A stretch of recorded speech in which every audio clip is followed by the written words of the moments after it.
1989, interviewing Giles Hall at the Industrial Relations Center at Caltech. And Giles, I think we can just begin.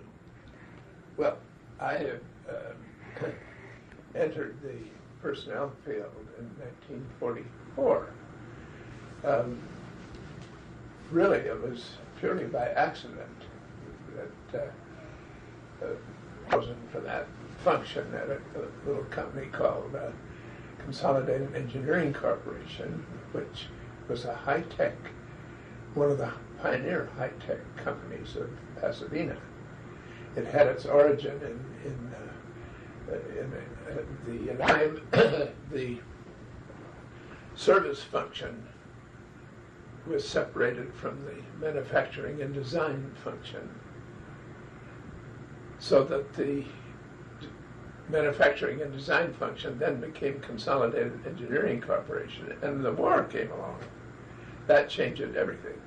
But going back beyond that point, I was in the Bank of America and had been absorbed a few times by the greatest takeover man in history, that's A.P. Giannini. Oh, yes. And he really was a master at this game. Eventually, while I started in a small unit bank, eventually I found myself part of a huge organization in which the atmosphere and the conditions were entirely different than from a small neighborhood bank, actually. And this was a transition that I think I was not prepared for, because I was a member of a physician's family, and Dad didn't know really very much about what transpired behind the walls of a business operation. He knew something about a medical operation because he was for the Southern Pacific. But so I went to work in this farther and farther away from the policymakers, and so it was just practically a number along the way. This was not something that I enjoyed, but in the meantime, 1929 came along, and I had a job, and it was a good job, and so I stayed. 42. Was that in Pasadena? In Los Angeles. In Los Angeles. Yes, I was born in Los Angeles. Mm-hmm. I think I should go back to my training at home. My father was the type of physician. He was a generalist, or a general practitioner. Actually, what I would call a money manager, and in those Depression days, often you were paid with ducks or presents we call GP presents, which are general grateful patient presents. But he was a very humane man, and industry, very simple. You worked hard and you moved right up through the ranks. That was the way it was, but that's not the way it really is. In a big corporation, I think you need an advocate. In those days of the Depression, it was a very difficult thing to be comfortable in your job, because you knew if you made a mistake, 5 or 10 other people to get your job. Mm-hmm. That made for some rather harsh relationships between upper management and the employee along the way. You either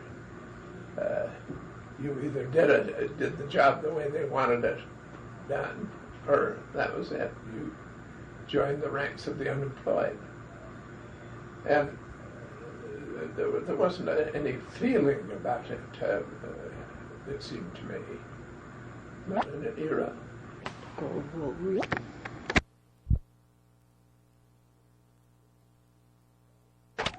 move it a little closer to you. Oh, shall I? Although, no, it's all right. It's picking up all It's right picking up, because yeah. I have it on a low volume.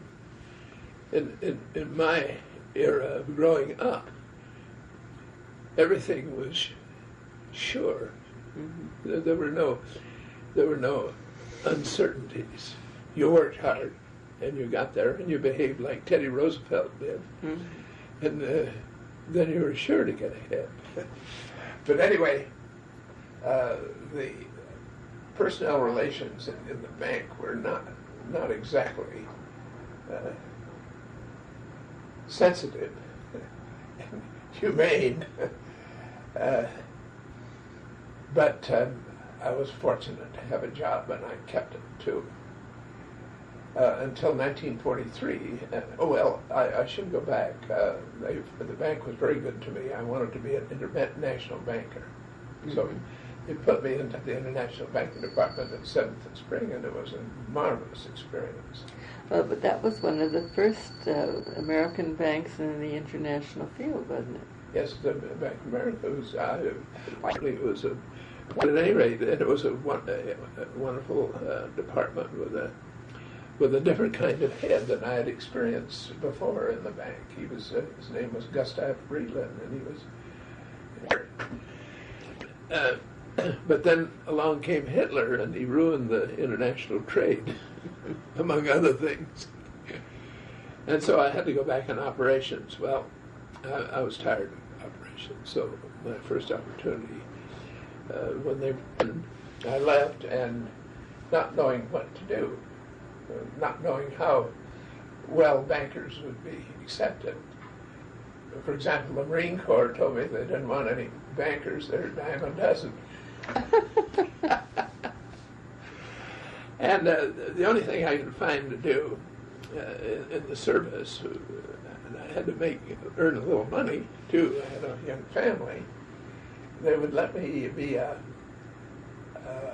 petty officer in the recruiting service in the Navy. Well, I felt I could do better than that, better for the war effort and better for myself. And so finally I joined was accounting section. And then they asked me to take priorities division, in which I had to verify orders for scarce materials. It was called the Controlled Materials Plan, CMP. And I had to make a case each time. If I wanted some gold, for example, for some of our instruments, I had to make I really had quite a difficult time, because the instruments that we built were test instruments. They were airborne. But nevertheless, they were not dropped on the enemy. They were testing high altitude, high speed aircraft. And so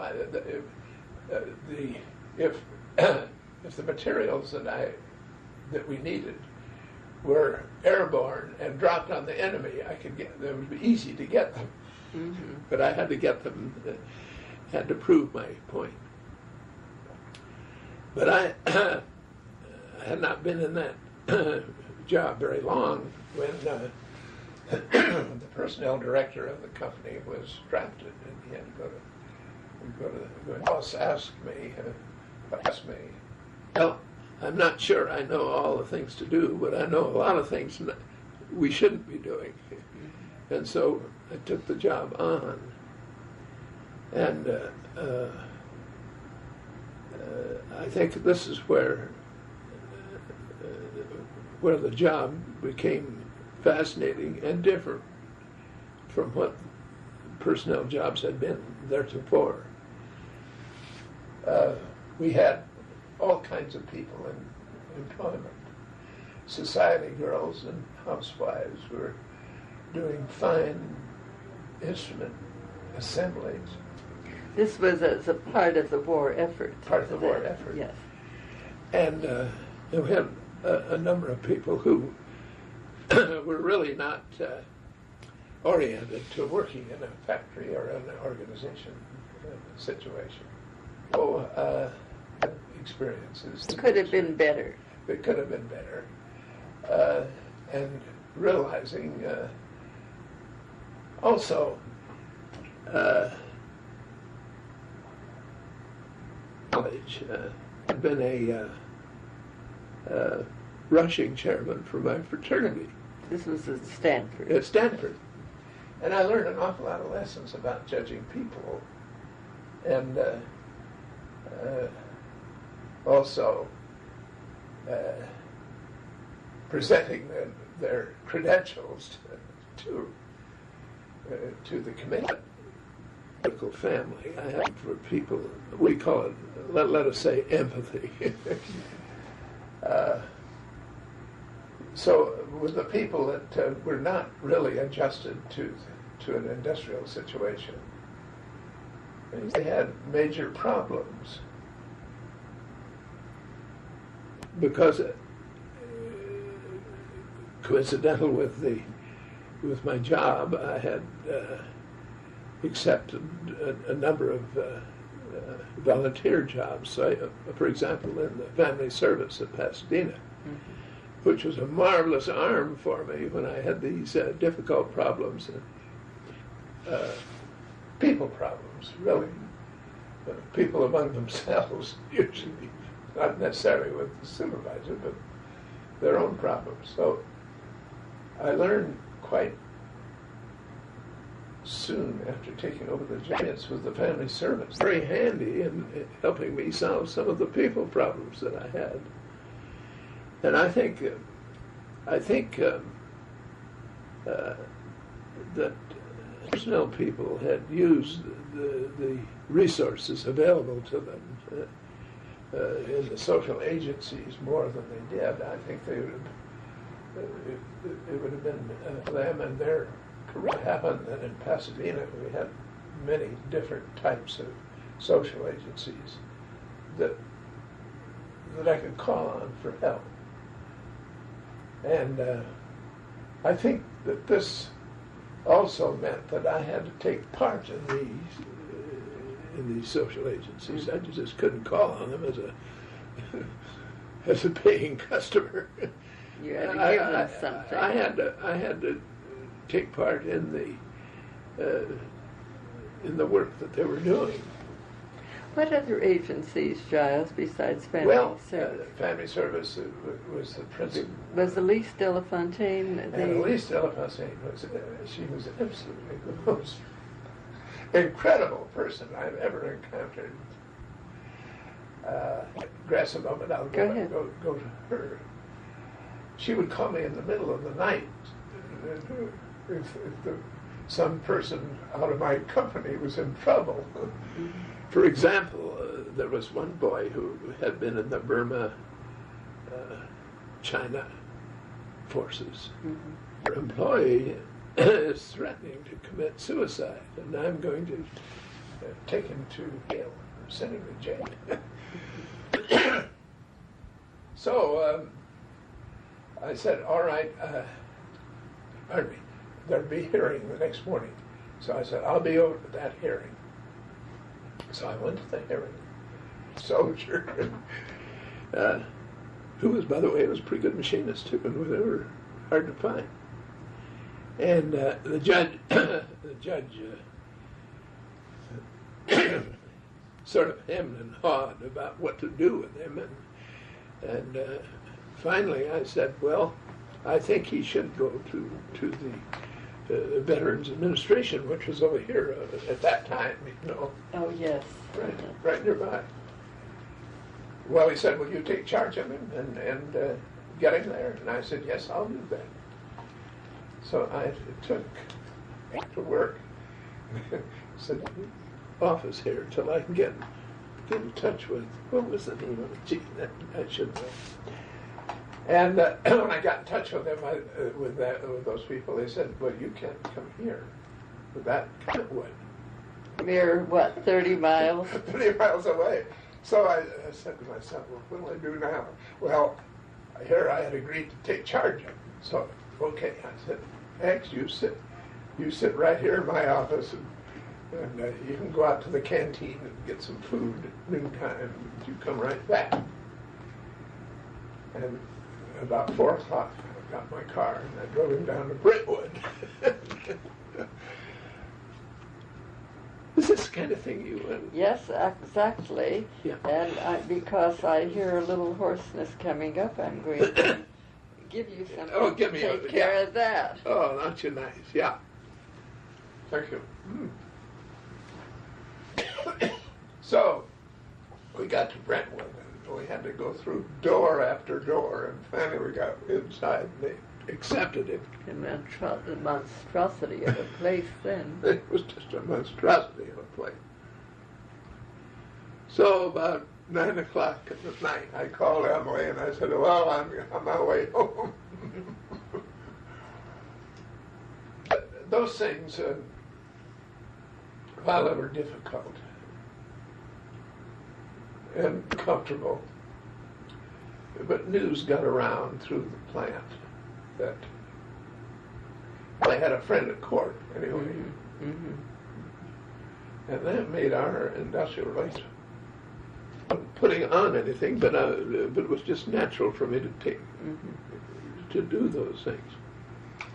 And then along came Ed Walsh, or his wife had left him, and they had 2 beautiful daughters. I was having a terrible time in touch with my friend Elise de la Fontaine, and by the way, I was the only one that could understand her. Well, she was a very temperamental woman.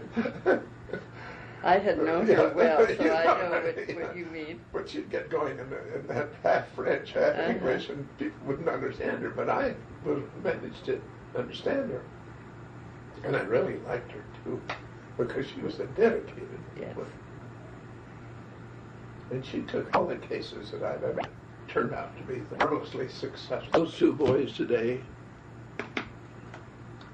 due to that attention then, and then finally Ed married my secretary, a girl named Peggy Blake, and she took over those 2 boys.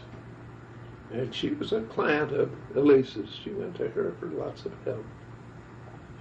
Those 2 boys had turned out to be immensely successful, not only financially, but as wonderful, wonderful children to their parents.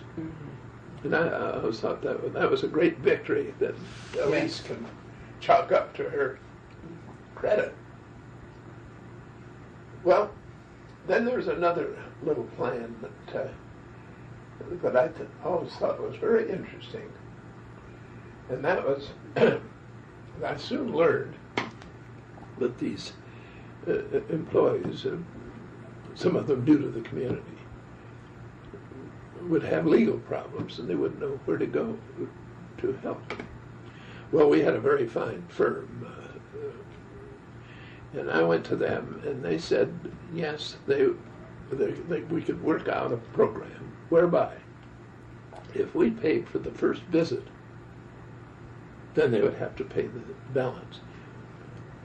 But the advantage was that they got to talk with a first-rate firm of lawyers, and maybe that first visit was enough. But if not, then they would have to pay, and they did, and they would get really first-class service. And they knew what they were getting for their money. And they were so grateful. These people that would benefit by that. It cost very much in a year. And Howell took us over. That was the first thing they discontinued. Oh, is it? Yeah. They were hard-boiled Chicagoites. They had no more concept of the culture of Consolidated than Mr. Kelly would have had. Oh. Anyway, these were the little way.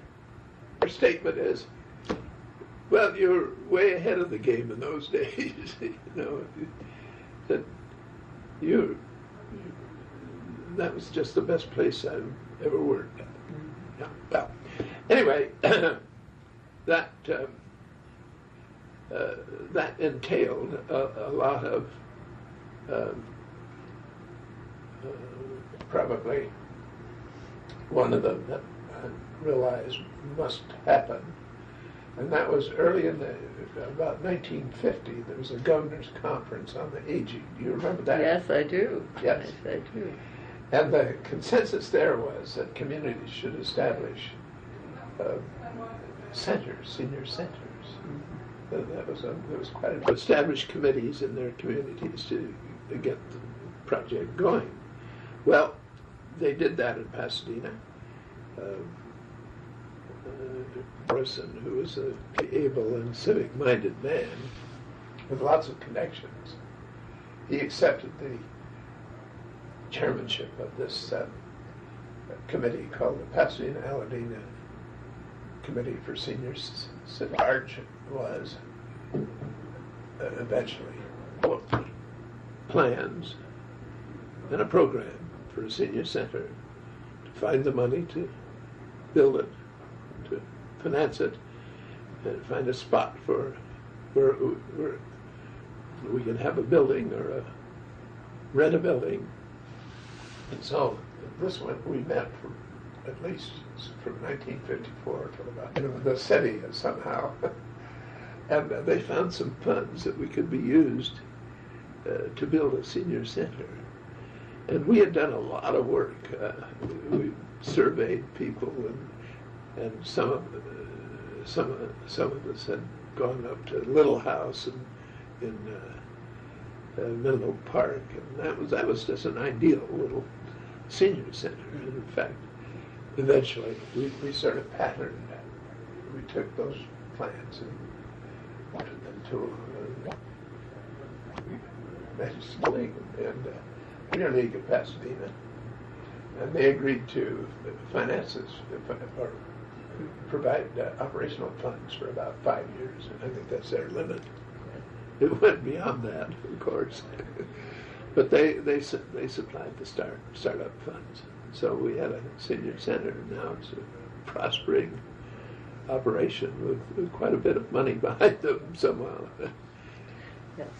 You know about that. Yes, they get some from the area aging organization. There was a woman, a friend of Mrs. Cronkite. I don't know whether you remember her or not. She was very, very, every year, this friend of hers would contribute some IBM stock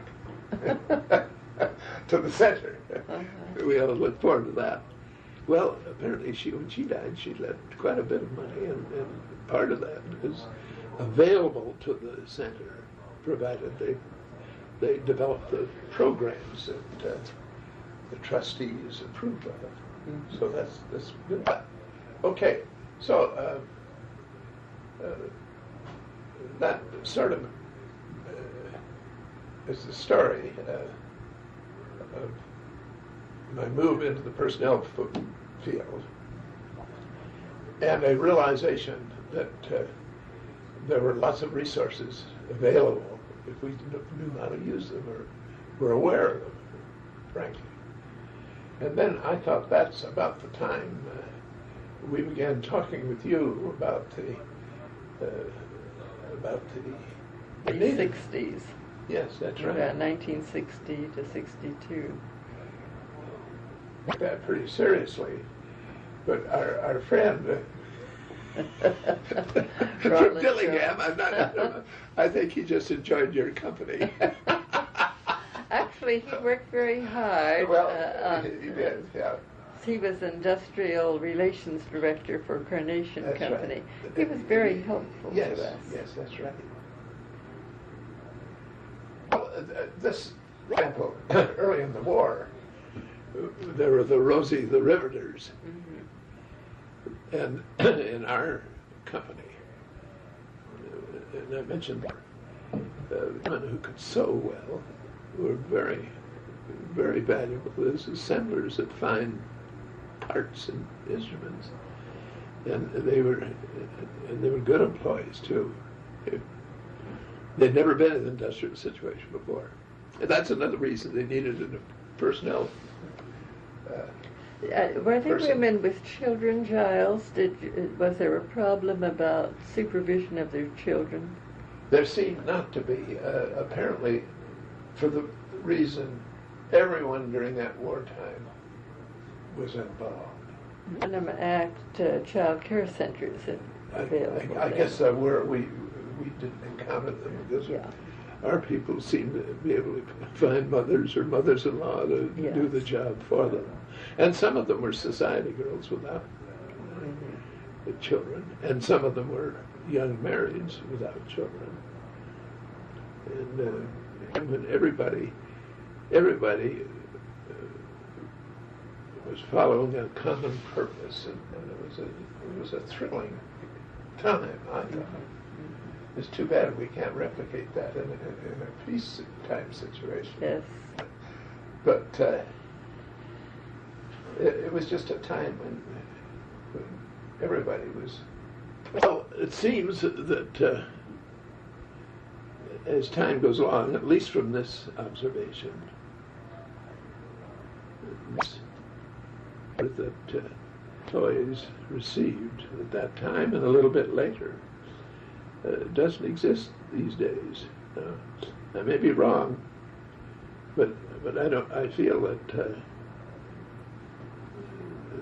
that we attitude towards individuals just because I'm getting older. Well, I think if you just look at our experience in developing those several annual money management institutes, which grew out of concern of management that employees had to be fired because there were so many garnishments. Oh, yes, I remember that. And, it was a matter of productivity, too, but I think there was concern about the employees in a way that you don't always see now. Yes, I think there was.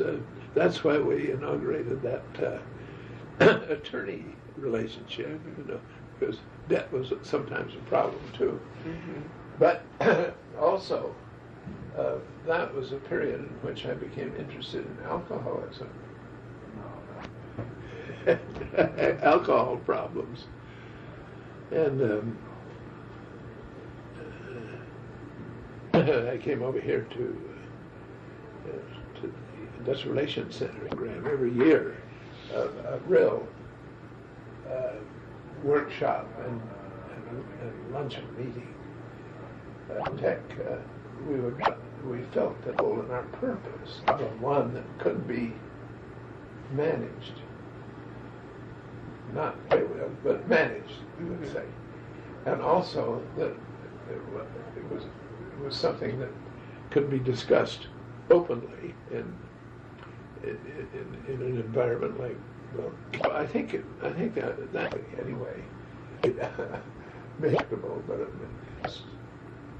that could be managed or handled with proper 20% of the company has alcoholism alone.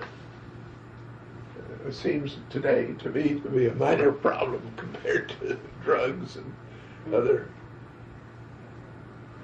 substances. That brings me down to date. I should say I get a little tired sometimes of trying to correct human ills. But at the same time, don't you see some success? I see some. Which is encouraging. I see real success in the alcoholism field. Mm-hmm. Did you work on the Alcoholism Council too? Yes, I was on the board of alcoholism councils. Mm-hmm. I thought, don't quote me. No, I always felt quite at home working in these areas because I realized that they did a lot of good. And actually today I have a more remote association with the agency. I'm on a foundation largely for education rather than to job descriptions and wage and salary schedules and so forth, mm-hmm. and organization. And so we do make grants to small agencies that are doing good. If you wanted. So we do that, and actually we attended a meeting of the Southern California Association. I go to them meeting, we have great grant. a very seasoned, sophisticated social worker. One had been in the news that so we'll look into some of these more, as we say, an industry type of agency. But they are really the ones that are in need, because the larger agencies that are looking for ways of developing management and administrative processes and research per se do have government agencies they can turn to. Right. We so we don't. We're a foundation with 4 directors and a board. I mean, we're the board, and we don't have a paid director. So we do a lot of the investigating ourselves. You know, we'll go out and look at it. It's been very helpful.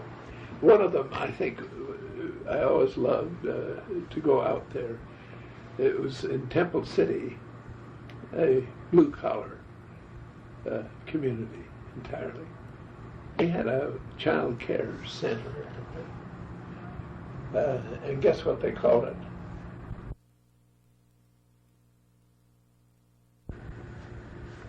It only is activated by voice, and so sometimes I look at it and it's not turning because we're not talking. Oh, I see.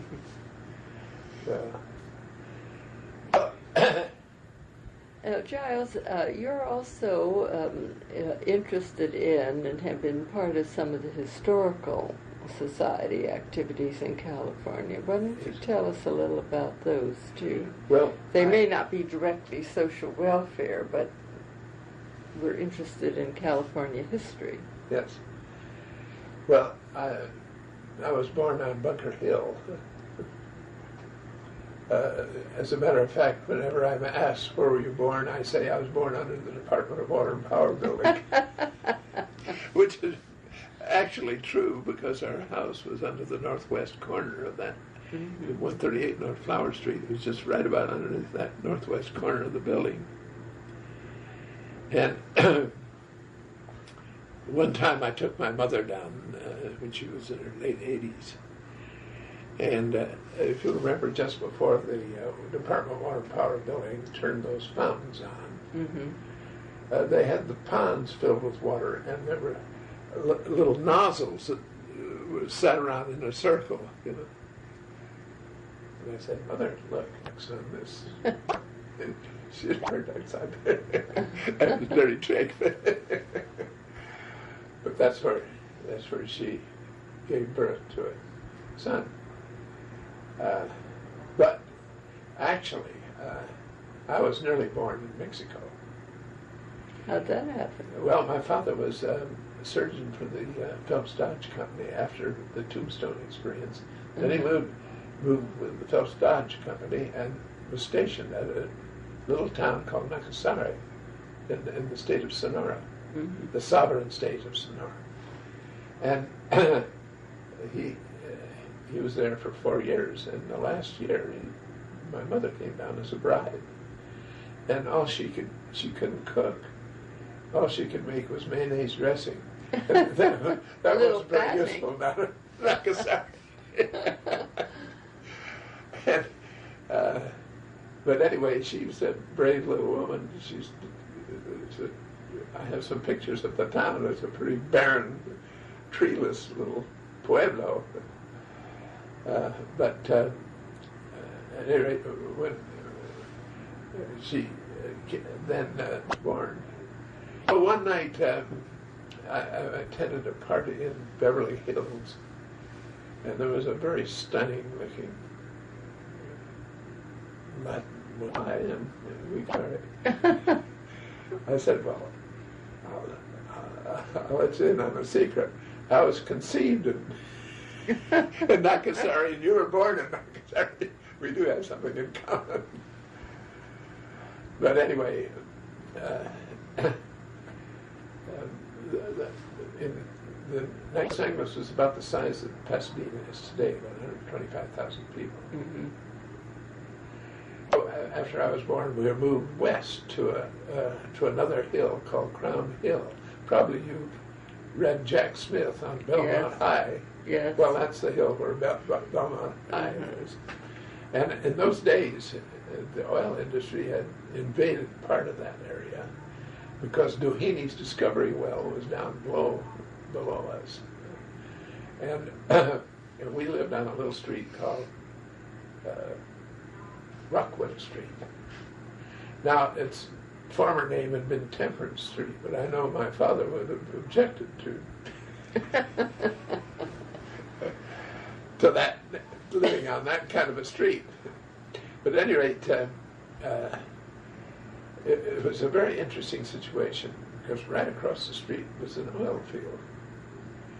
And it was an exciting place for boys anyway, because we could disappear into the oil field. No one would know where we were or what we were doing. We're doing it very bad, I can be sure. But, and our school was surrounded by oil wells or oil derricks.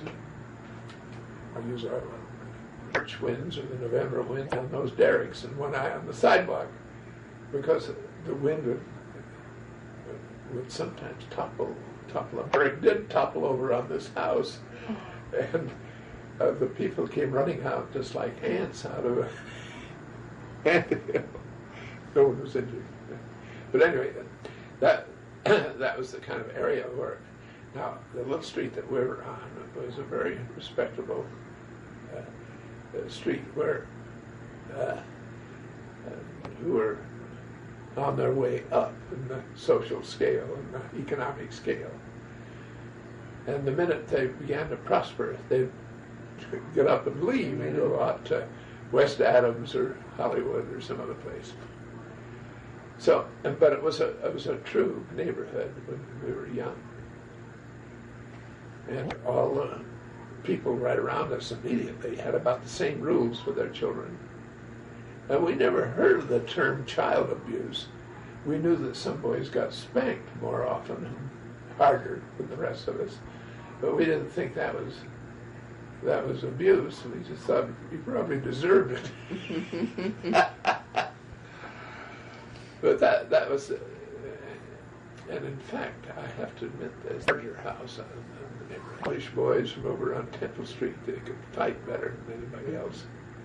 We had some black boys from down the street. Well, they were pretty careful, but not there were any special things duties to perform. Ted and I used to get the job. We had to be very careful because those little Polish boys down there could fight better than anybody else around.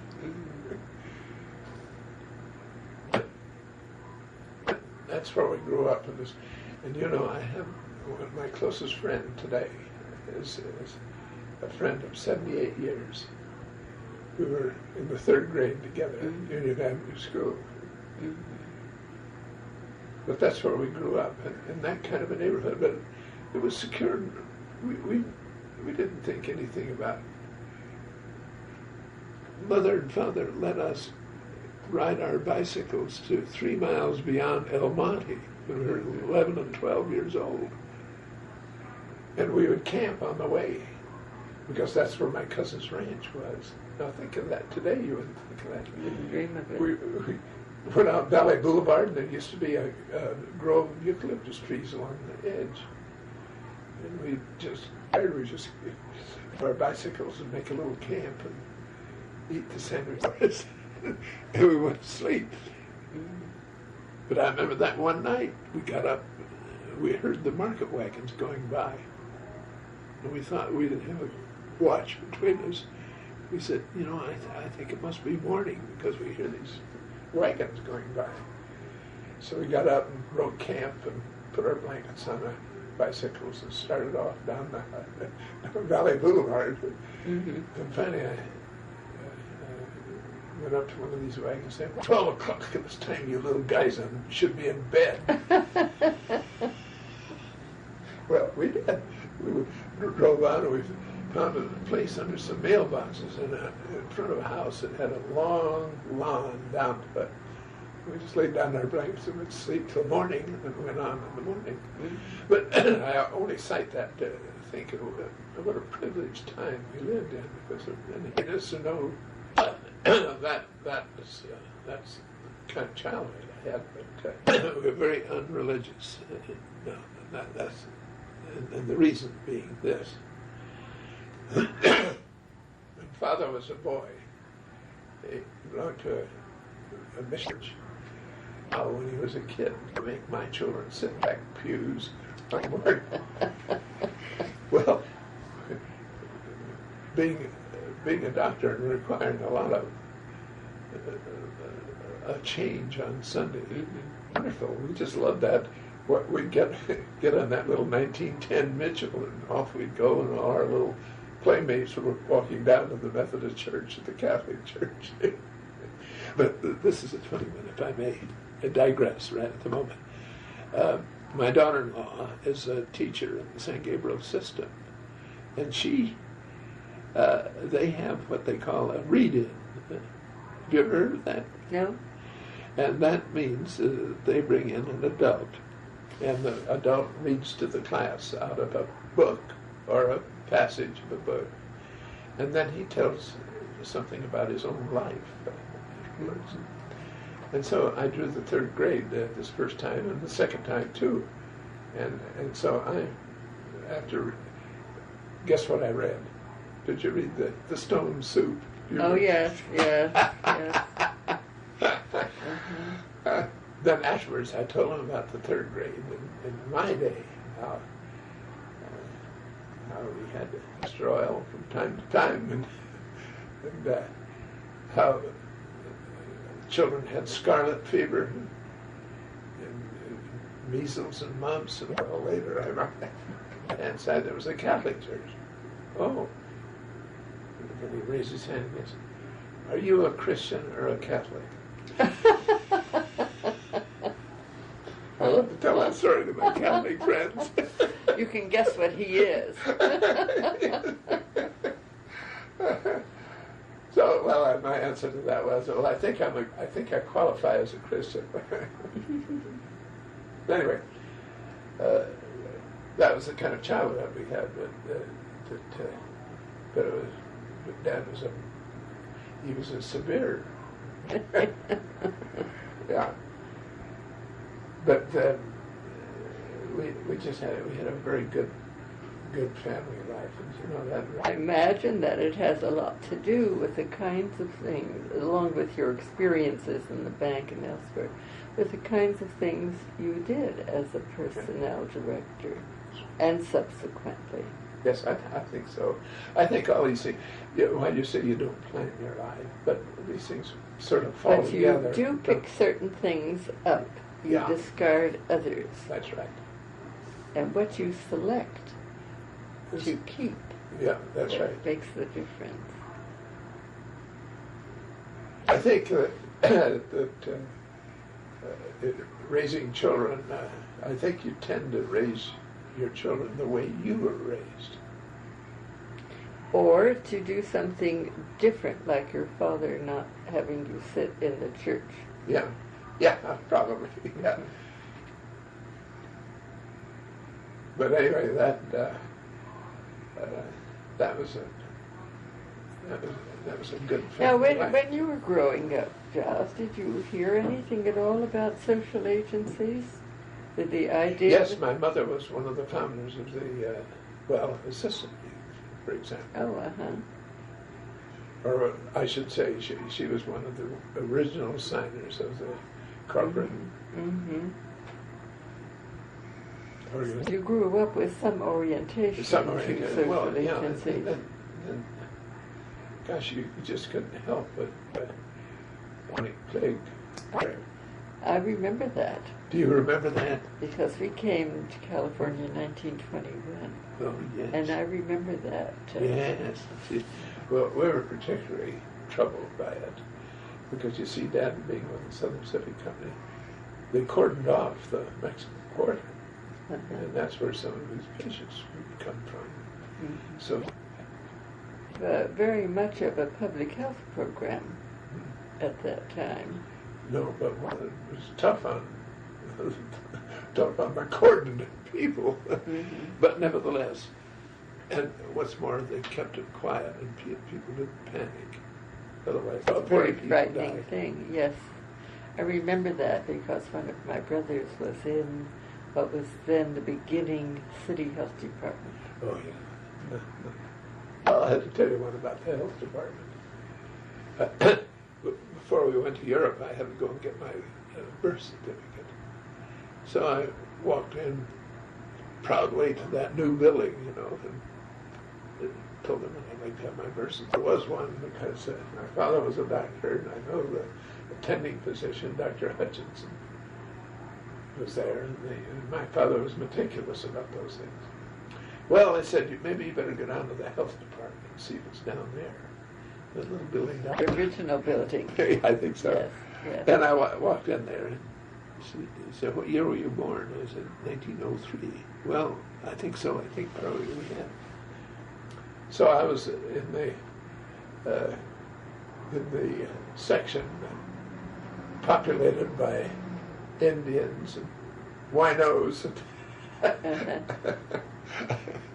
So I remember that building. Another era. And that was before the merger of city and county health I departments. think that was Yes. probably it. Uh-huh. And sure enough, we ended up beating up old cabinet, and she filed through and pulled it out, and there it was. There it was. So you got it fine. I got it easily. Yeah, there it was. Signed by Dad. Signed by Dr. Hutchins. Listen, may I tell you a cute story to illustrate that? One day I received a notice from J.W. Robinson, or a letter, asking if I would like to open a credit account with them. And I wrote back and I said to them, I am sure. Because I remember when the store was called the Boston Dry Goods Store. Yes. And what's more, I said, I used to love to go there with my mother because they had great big pillars inside with patent leather seats around it. And I would sit there on this seat and watch that little brass basket zip up to a hole in the wall and then mysteriously come back with the exact change from my mother, a little station right behind her. And I said, that's it. And I said, actually, that's what my mother... Did they respond? Yes, they did. They sent back a letter. It was really a cute letter. They said, we would apologize. Of course, you've been a long-time customer. I said, no, he said, but we can supply you with merchandise of equal quality for a selective buyer. That was certainly a different era. That was a different era. Yes. Mother used to go to Jacoby's, too. You remember Jacoby's? Jacoby's and the Coulter Dry Goods. And the Coulters, yeah. And Jacoby's, she went there for her corsets. Mm-hmm. We're good. And sometimes we were. She'd take us to the Pig and Whistle for an ice cream soda. Oh, of course, I remember Pig and Whistle. I grew up in Pig and Whistle. Okay. Or, if we're extremely good, we might walk over to 3rd Street and take that Angel's Flight up the top of the hill back. Which someday may be going up again. And we may have that again. Yeah. But Giles, do I remember correctly that your wife's family also was a pioneer family here? Yes, and Emily's Child's Way on our campus? Yes, Giles Way is named that after. family. That's the family. That was her grandfather, W. Childs. He arrived in Los Angeles in 1850. It was a bilingual community at that time, with a probably an overwhelming population of Spanish-speaking people, few Chinese, and French, and New Mohammedan. He was a school teacher, and he also knew how to be a tinsmith. Oh. which when he came Quite a to combination. in Vermont, in those days, not West Virginia. And when the call came to come to California, he boarded a boat there at Wheeling and went down to Ohio and picked a vessel at New Orleans, Baystown, which was the river. Up the river they went in what they called bungo boats, and they had to walk around places where they got to the lake, Lake Nicaragua. There were sharks in that lake. They went across the lake, and then the Cordillera at that point was very high, the mountain range, the backbone there. There wasn't any boat to San Francisco, so they were marooned there on a little town called Rialto. And pretty soon a boat came down from San Francisco, headed for Valparaiso. And it stopped there for some water, and so they went to the captain. They said you'd have to do some kind of superstructure because below decks. They said, okay, we'll do that. We'll build some superstructures. I guess Hannah returned, and W had about $1,000 with him when he started. But by that time, and he had to actually pay the passageway for the group because nobody else had any money. Mm-hmm. So as we got to San Francisco, with about $10 in his pocket. How long did the trip take? Oh gosh, they started in March, and they ended in Los Angeles in November. That much I know. But when he got to San Francisco, of course, they all took off for the mines. He got about as far as Sacramento, and he stopped and looked around. 1,000 miners' pans for me. Paid to save them, and he made a little money, and he went down to San Francisco from there. And he and another. Pretty soon, the San Francisco climate got to him, so he said, "I've got to get south of here." So they piled their tools and raw material down and said, well, if you don't get off here, I'm not going to make any more stops until I get to South America. So they said, well, this is it. And they got off, and they put their materials and tools on a Mexican cart, probably wooden wheels, and off they went to Los Angeles with the tinsmith, the trade of the tinsmithing. And they also learned that the Mormons out in San Bernardino had to sell. He undertook to cheaper price, and that's the way he started the business. And he was very. His hardware business grew quite fast, and his partner cashed out and went back east. And he stayed on and became a landowner, and then he became a horticulturist. The widows in those days didn't have many trees or lawns or shrubbery around their houses. Mm-hmm. So he went up to Napa County and bought a whole nursery and had it shipped down. What was this, in the late 80s? Late 1850s. It's still in the 50s. First part of the 60s, 1860. Bear in mind, the Civil War hadn't started yet. Oh, it's before the Civil War. Before the Civil War, you see, in the 1850s. Mm-hmm. Yeah. Civil War didn't start. That absorbed him, and he became a horticulturist and won prizes in the state. That's how O.W. and I.W. Hellman and Governor Downey owned some land together out where USC is, mm-hmm. and they donated that to USC. Mm-hmm. A copy of this section made for the USC archives. Well, I tell you what I have.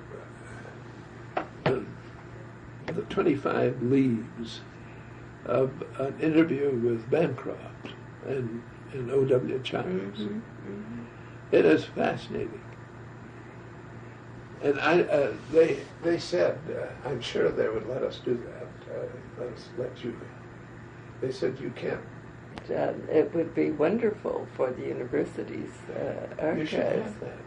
Yes, the university archivist has worked with us on our little project yeah. here, and I know the kinds of things that he's eager to have, and it would be great if that could be available.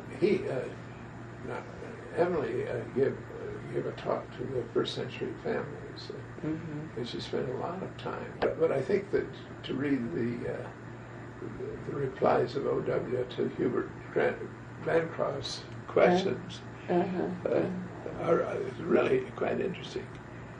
Well, if you can see your way clear. I'm sure that... why don't you check it out? If you can't, we'll understand. But if you can, I think we'll all be very grateful. You should have that. And I have a wonderful picture of O.W. and his wife, which I think you should have down there. Yes, I think that would be great. I've often wondered what I should do. This ticket to California. It's a... would you like me to have the university archivist get in touch with you? Why don't you do that? May I take one of these little slips of paper? Sure. His name is Paul Christopher. Paul Christopher, yeah. And it will either be Paul or it may be somebody in the development office where they've been collecting things. But I expect it'll be Paul Christopher. Well, you might do this some afternoon and just drop by that would be and great. sit in my garden and have a drink. All right. I really have a really beautiful little garden. It's a California garden. I dip down into the wash, so it really feels like you're out in the country. All right, that would be great. I accept that. Yes, you actually should do this. I'll call you as soon as right. I get back to the country on the 15th of October, and I'll try to reach Paul Christopher before I go this week. All right, you do that. And so we'll be in touch with you. All right. Well, it'd be nice if you could come along with. I'd love to. Yeah. I accept. All right. Okay. I'll tell him he can't come without me. All right. That's a good thing to do. Now, well, I thought everybody has a proud moment in their lives, and I thought I would show you this full, but I'd like to not only see citations, but if you have a photograph of Giles Hall that we can put. Oh. And if you have, is that a summary? That's May I have that? Yes. Is this for me too? Well, I'll have to reproduce it, but I can very shortly for you. Either that, or I can have it reproduced and send it back, whichever. Is this you? You look still the same, except you have a little more hair here. Yes, I have more hair, and what's more, I think they doctored that up a little bit anyway. But I think it was part of a time when the function of personnel administration was taken out of the factory office, the employment office, and made a part of primary purpose was employment. But actually, in this period from 1944 on, the office, today it's the management of human resources. Yes. But it began to be taken out of the context of a factory function. And it's made up of people. Do you have any records or letters or papers from those days or your days in connection with social agencies that you would make available to us? Gee, I've got a lot of old papers. I'll look and see. Yes, I must have some. Because these old papers are really testimonials to what life was like and the forerunner to some of the things that are happening today, or we want to have happen, that haven't occurred yet. And it would be very interesting to have some. Recently, I had a telephone call, and it was a young man named Alan Kendrick. I remember him as a young man. He said, "Giles, 35 years ago today, you hired me." It's wonderful to have somebody remember. Isn't that? Yeah. Uh-huh. I said, and he said, "I'm going to retire from Consolidated, or successor to Consolidated. Mm-hmm. I'm going to retire very shortly." And I said, "Well, Alan, you better come over here. We'll have a little lunch and a couple of other ex-cons, as we call ourselves." Well, I think that's very nice. If you could let me have a copy of the testimonial and sure. anything else that you find, and if there is a picture, if you have a photo that you can spare. Yes, I do. Yeah. But it really. Is this about the time that the Personnel and Industrial Relations organization started? Yes, it was. It started, I think, in 1942. Yeah, 43 years. I didn't continue, but I remember being asked by Lyman Kozad. Did you know him? He retired a few years ago as city manager of, his field was personnel management and city management. Yeah. And he had persuaded me. I did a lot of studies that this was Something that I would like to cover. In 1964, I joined the Caltech group, and Bob Gray, the director, was one of the pioneers in the employee attitude survey, or employee opinion poll. He always called it opinion poll. Mm-hmm. And I had some wonderful experiences in that field. Hold on just a minute, because I'm going to put a new cassette in here. It's going all right. It just needed to have a little start. Okay. Well, I feel that the employee opinion poll is very valuable tool if used properly. Now, some companies apparently would merely conduct the poll to just find out, are the things that we're doing, are we getting by with what we're doing? Are we safe? Some would conduct or ask for an opinion poll to tell them doing the things, or do the employees feel that they are doing the things that are satisfactory to them and would reduce the possibility of union assault, if you will. I think some of them did that. But some of them would take the results seriously and plan programs to practices or in that. Of course, the questioner. Obviously, the best way to find out about opinions would be to sit down for a couple of hours with an employee. But you can't do that. There isn't time enough. Mm-hmm. Yeah. So the next best thing is to construct an opinion. That is also, you want to know, does the new employee have the same opinion as the old employee, and so forth? Or do the female employees think the same as the male employees? So we divided it. So we had our questionnaires divided into 3 sections. First one was the personal information part. And we safeguarded the reporting back anything with less than, say, about 20 employees, so you couldn't identify. At any rate, that was the first section of the.